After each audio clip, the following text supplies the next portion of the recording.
তামিম ছিল কৌতূহলী ১৩ বছরের এক ছেলে।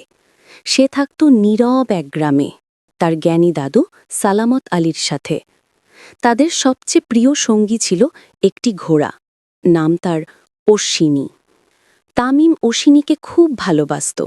কখনো তার কেশর আঁচড়াত, কখনো মনের গোপন কথা কানে কানে বলত। মনে হতো যেন ঘোড়াটি সব বুঝতে পারে। এক চাঁদনি রাতে হঠাৎ তামিম শুনল আস্তাবল থেকে ভেসে আসছে অদ্ভুত এক শব্দ। চমকে উঠে সে এগিয়ে গেল আর দেখল অশ্বিনী কথা বলছে। ভয়ে দৌড়ে দাদুর ঘরে গিয়ে বলল, দাদু, অশ্বিনী কথা বলতে পারে। দাদু দীর্ঘশ্বাস ফেললেন। তিনি জানালেন সত্যিটা।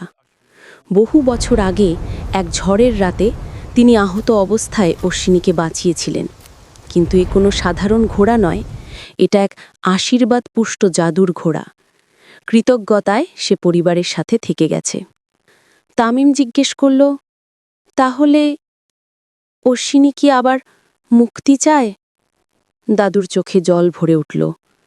তিনি মাথা নেড়ে বললেন, হ্যাঁ বাছা, আমি স্বার্থপর হয়ে তাকে আটকে রেখেছিলাম। কিছুদিন পর ভয়ঙ্কর এক ঝড় আঘাত হানল গ্রামে। বজ্র গর্জে উঠল, মানুষ আতঙ্কে কাঁপল।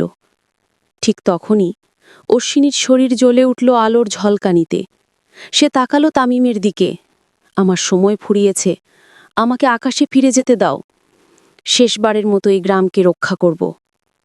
তামিম চিৎকার করে উঠল, না, তুমি গেলে আমি একা হয়ে যাব। দাদুর শান্ত দৃঢ় কণ্ঠ, ছাড়তে শেখা ভালোবাসার সবচেয়ে সত্য রূপ। শেষ মুহূর্তে অশ্বিনী ঝড়ের ভেতর ছুটে গেল। মুহূর্তেই তার দেহ ভেঙে গেল হাজারো আলোর কণায়। ঝড় থেমে গেল, গ্রাম রক্ষা পেল। ভোরে কাদামাটির ওপর দেখা গেল জলজলে খুরের ছাপ। দাদু ফিস ফিস করে বললেন, অশ্বিনী আমাদের ছেড়ে যায়নি, সে বেঁচে আছে আমাদের হৃদয়ে আর এই গ্রামে চিরকাল।